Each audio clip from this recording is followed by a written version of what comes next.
Oh, Southgate.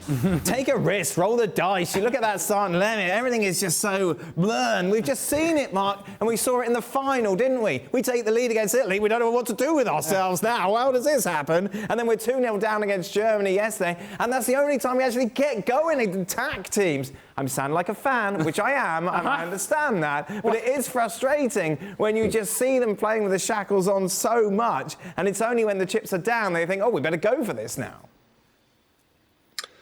Listen, you can talk about the World Cup semi-final in 2018 against Croatia, the same thing. England's problem is and has been for a long time their lack of creativity in midfield. They haven't got a player like a Luka Modric or a Verratti, somebody that can, a Pirlo back in the day, somebody who can get the ball, control the play, take the pressure off the back four, create chances for the forwards. Bellingham was brilliant against Germany. And I think, Calvin Phillips, if he's fit, does a job. Declan Rice does the job. But none of those three are creative players. The players that can get up and down the pitch, they can put the screen in front of the back four, but they're not players that can control the tempo of a game, can dictate, control it for 20 minutes, take the pressure off the rest of the other team by just keeping the ball. England can't do that. And while that is the case, they're never going to win a major tournament because against the Italians and the Croatians, when they get the ball and they kill you with possession, England haven't got an answer for it. And that is the crux of the problem for England. Until they find that player, they're not going to win.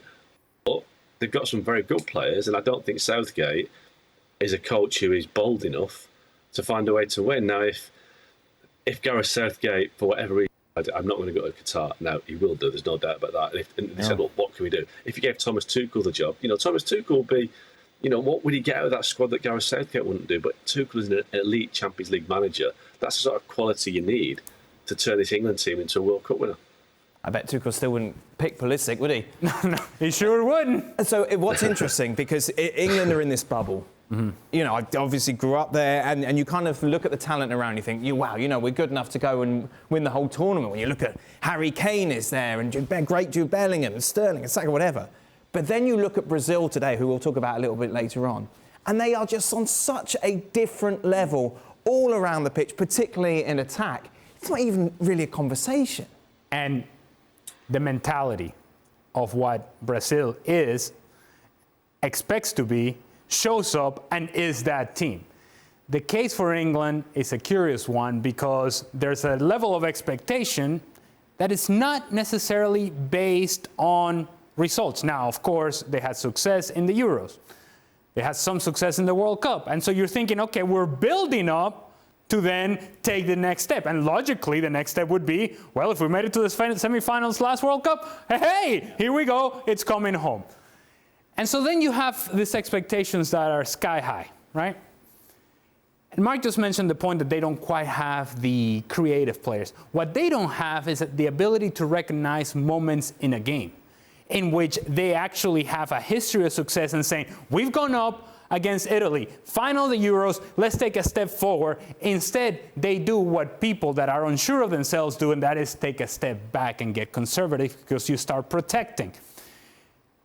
Usually, these players in their club teams, that's not the way they play in the Premier League. The Premier League is back and forth. It's open. It's the athleticism, and it's the tempo and the pace with which you play, which usually a team like Italy, for example, would not be able to cope with. And yet, England doesn't recognize this and takes a step back and allows Italy to then play the way they want to play, and Jorginho to run the midfield. When there's a guy that if you start running by him, he can't keep up. That comes from fear. That comes from being afraid. That comes from not having been there before and knowing that you're touching it. You're almost there. You're so close. But now you have to take a step forward and take another risk. And your first instinct is to take a step back. So going back to your initial point of Brazil, do you think Brazil takes a step back? No.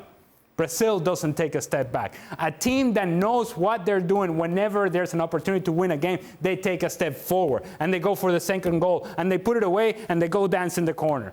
That's what they do. England doesn't have that in their game right now. Thanks so much for watching ESPN on YouTube. And for more sports highlights and analysis, be sure to download the ESPN app. And for premium content and live streaming, subscribe to ESPN Plus.